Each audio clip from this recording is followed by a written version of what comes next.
Yo, what's good, y'all, man? We got Spider-Man 4 confirmed, man. Kick-ass reboot, blue, Beetle, man, movie update, and more, man. Leave a like to my channel. Hit the bell, new. And, yeah, let's get it.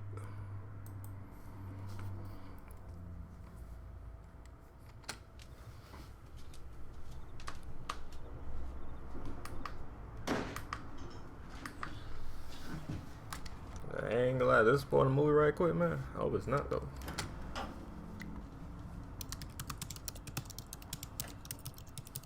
What's Spider-Man 4?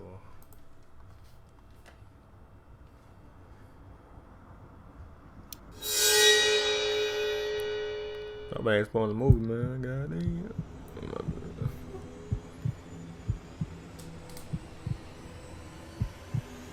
You know what I did? The fucking distract for you!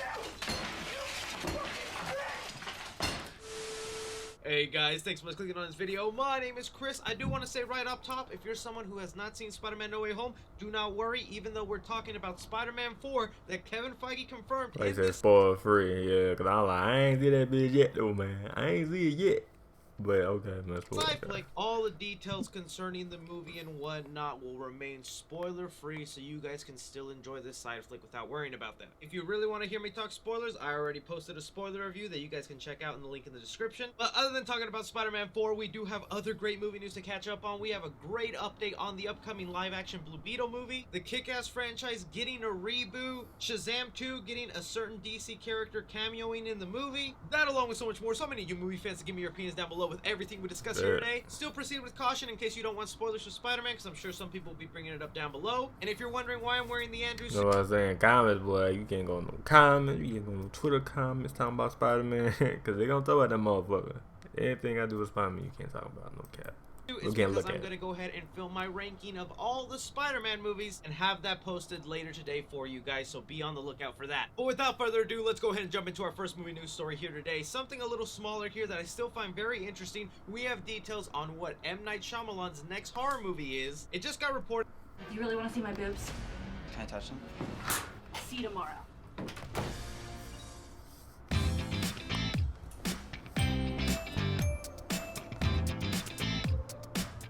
That M. Night Shyamalan's next horror movie called Knock at the Cabin will not only be starring Dave Bautista as the... That doing every movie, man. That doing every movie. But that's good though, dog. You know, I ain't gonna let I'm fucking with it though. Congrats to him for, you know, I ain't gonna let you good ass actor, no cap. Main lead. Great casting, by the way. We also have details now that the movie will actually be one of those films that is shot. But you already know they gotta put some star in that motherfucking movie. If it's new, you know what I'm saying, brand new. You feel me? Like that was me making a movie, I'd probably put Town Hall on somebody that's going, you feel me, or David Bautista or some shit. You feel me, to make that shit blow up type shit. But yeah. Shot in one continuous take. Now, if you're not too familiar with what I mean by that, one think take, of films that is shot in one continuous take. So it's only one single long take. So it's only one take of the movie type shit. Now, if you're not too familiar with what I mean by that, think of movies like Birdman or 1917, where they're supposed to be movies that look like the camera is constantly following the main character and never cuts away. Even though there is some camera trickery involved and the entire movie isn't actually shot in one take, but when you're Oh, okay, yeah. Cause I'm about to say, ain't no movie shot in one take, but yeah, watching the film, you're supposed to think that they hit record and never stopped until the end of the film, basically happening in real time. And look, say what you will about okay.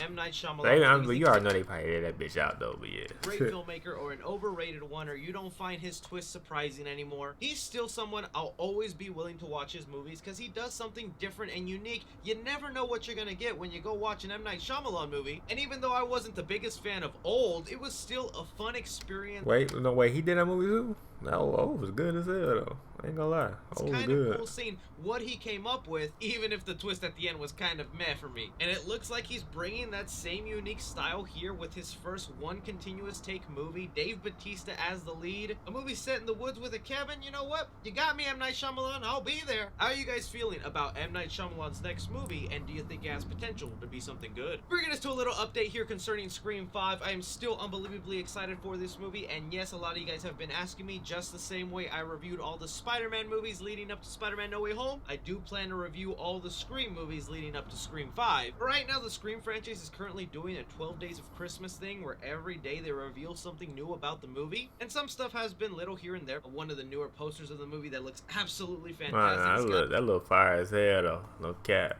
That shit look fire though. Gotta be one of my favorite Scream posters in a long time. I know the cast and floating head thing is a cliche, but Scream has been doing that since the very beginning, so it's okay with me. They even did an awesome thing where they turned this fan poster that was made by Creepy Duck Design. They actually contacted him, said, "Your poster's cool, man. Can we make an official one?" I don't think I've ever seen a studio do that, where they actually take a fan poster, Damn. say, "Oh, they did a good job there. How about we make that official?" And that's why I'll love and respect Scream for what they're doing right now. Facts.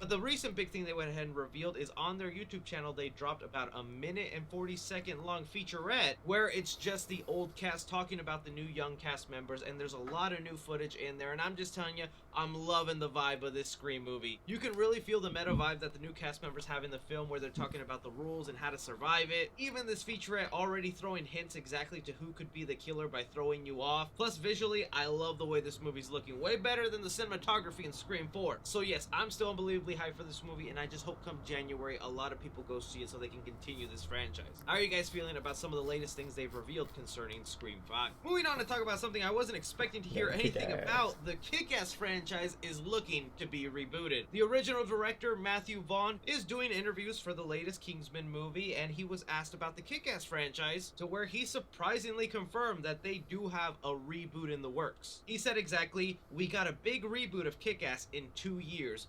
Big reboot." Continuing on. Man, he said big reboot. Damn. It's so effing nuts that I can't talk about it, but we've got that ready to go. All the rights revert back in 2 years, and then we're going to reboot it where people will be like, "He is insane." And I'm a little conflicted on this, because look, that first Kick-Ass movie is like one of my favorite movies of all time. If you're someone who has not seen that first Kick-Ass film, do yourself a favor and check it out. It's one of those R-rated superhero-esque movies that just do not get made today in fear of people getting canceled, but it's also one of those comic book movies that is so faithfully adapted from the source material. I really love that film a lot. The second film kind of let me down. So being a fan of the franchise and have read the comic books of Kick-Ass, I really would love to see what he's talking about with making a reboot in this modern age, where he says it's going to be effing insane. He's going to keep it graphic, bloody, and violent. And that's what Kick-Ass is. But the other part of me in my mind is like, Matthew Vaughn, you're such a talented, great director. I love what you did with the first Kick-Ass. I love what you did with the first Kingsman. And it's just so weird that he's been stuck to these two franchises back to back, where we even got reports that he's about to film Kingsman 3 coming up in the next year. And Damn, so he just owned Kidsman. I ain't gonna lie. Damn, 3 began filming between.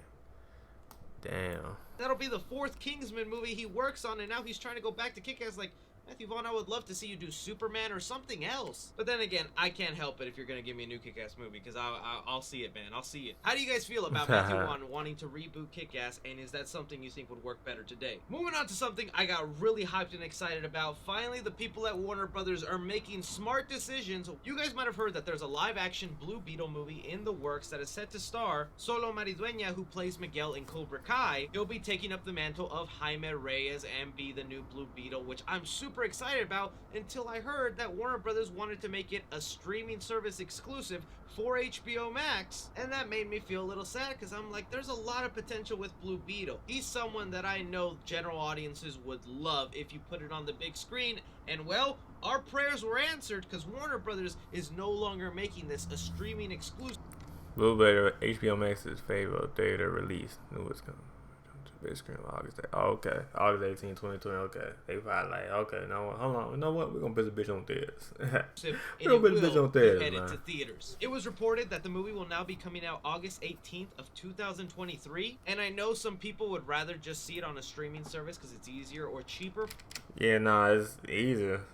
Shit, cause I mean, sometimes I don't know. I might not watch. I mean, I ain't gonna. I gotta see the trailer though. I gotta see the trailer though. But you know, we see though. We see. For them, but this is honestly a great sign for the quality of the movie, because that means Warner Brothers is looking at what they're about to make here, since they already have concept art, a script ready, they have the actor, the talent, directors, and everything that Warner Brothers is looking at right now. They're like, oh crap, this is actually going to be a really great movie. We have potential to make money at the box office here. So that's exactly what they're doing. Instead of just dumping it on HBO Max, they're going to put it to theaters. This could also lead to some interesting things within the DC universe, because Blue Beetle is connected to other heroes. Heck, it could even be a weird way for them to start introducing Young Justice if they wanted to do that. I'm very happy they're doing this as a Latino myself, that a Latino superhero is going to get the big screen adaptation. How are you guys feeling about Blue Beetle now going to theaters? And I guess since we're speaking about DC projects here, we got a little update from Shazam 2 called Fury of the Gods. Exclusively coming out from the Illuminati, who has been a very reliable source in the past. They're going ahead and reporting that Wonder Woman Gal Gadot will actually be set to cameo in Shazam 2 Fury of the Gods. Now, there's no specific details about what exactly she'll be doing in the movie, or how she comes in, or even how long she'll be in it. And as surprising as this might be, it's kind of a no-brainer. The movie is called Fury of the Gods, and Gal Gadot is the daughter of Zeus, a god. So with the plot of Shazam 2 dealing with Billy Batson fighting off some of these gods that are coming into the world, I think it does make sense for Gal Gadot to get a whiff of that and go, oh crap, this is kind of my expertise, I should go help that Shazam fella, until she finds out he's actually a little kid. I like that DC is doing this interconnectiveness, that even though Marvel has been better at it, at least DC is testing the waters and showing some connectivity in their universe, because I think Gal Gadot is also said to appear in the Flash movie, along with so many other heroes. This could be just them trying to pull strings so that people go to the theater to see these movies, or they might actually have a plan this time and we could see the early setups for the next Justice League team-up movie. So I think that's cool, but hey man, don't do us like you did with the Superman cameo. Actually make it hurt. Although now yeah, they showed the suit, but not the face, man. So it's basically like, you know, you got that one cameo, you know what I'm saying, just 1 second, you know, clip and shit. It's like, you know, it's like crazy. Now that I think about it, it would be a funny ongoing joke if it's just Gal Gadot from the neck down. Or they might, I ain't gonna lie, it might be though. Like they did with Spider-Man, not Spider-Man, Superman, it might be the same way. Neck down, no cap. Moving on to talk about Spider-Man 4 here. Like I said, no spoilers. I won't be mentioning anything involved with No Way Home, but I do still plan to make a video talking about my predictions for what will happen in Spider-Man 4, or maybe even this next trilogy. Right now, we had Kevin Feige go ahead and confirm that the 4th movie is in the works with Sony. 4 movies in the works. Sony and Marvel. No cap. Spider-Man 4. And Spider-Man 4 gonna deal with I think Venom and shit.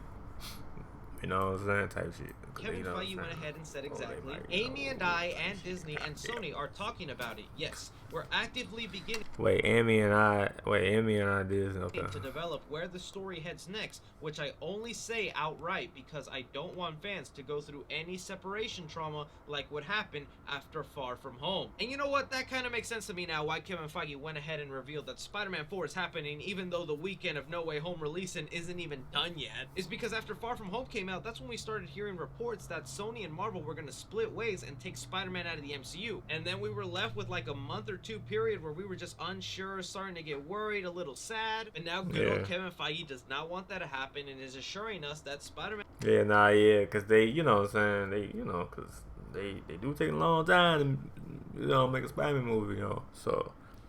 But that's good, like, because, I mean, it ain't been a week yet. You know what I'm saying, only been, like, couple days, you know what I mean, but he just letting fans know like, hey, we got Spider-Man 4 coming out, you know what I'm saying, so let y'all motherfucker know, you feel me, man, no cap. But 4 is going to be happening with Marvel and Sony, most likely meaning they're going to continue on the trilogy as well, which they talking, you know what I mean, they got to make sure everything, because you know what I'm saying. I think is great. The producer, Amy Pascal, also gave a little hint to what could happen with the movie, again, spoiler free, saying, at the end of the movie, we just made you see Spider-Man make a monumentous decision, one that you've never seen him make before. It's a sacrifice, and that gives us a lot to work with for the next film. If you are someone who's seen Spider-Man No Way Home, you know how that movie ends, I know how that movie ends, and I think it is one of the... don't say nothing about the movie end, for I ain't there yet, dude. I ain't there yet, dude. Okay. the most perfect endings for Tom Holland's character that really does set him up for a very interesting future down the line. Like, even with the hype that we've had for No Way Home, I'm actually even more excited to see this story that Tom Holland's gonna go on because of the way they ended the movie with his character. You also gotta think creatively, it's gonna feel like a very different Spider-Man movie because John Watts will most likely not be back as he's gonna be too busy directing the Fantastic Four movies. So they're gonna bring in a whole new director, maybe even a whole new creative team, and so the next Tom Holland movies are gonna look, feel, and maybe just play out very differently than we thought, and I'm actually thinking that's a great idea. You guys hear Kevin Feige go ahead and confirm that Spider-Man 4 is gonna be happening. Does that excite you? I can't wait to make my prediction video because I have so many theories about what could be happening next. But that is all the movie news we currently got going on right now, guys. It was great to be able to make a side flick so soon from the last one. I appreciate all you guys who watch these videos. Like, don't forget to like, subscribe, follow me on Twitter at 3C Films or on TikTok at 3C Films. But as always, I'm Chris. Take care. But yeah, man, let me know in the comment below. Let me know what y'all think about all these movies, man. Let me know. And yeah, I'm out. And yeah, peace.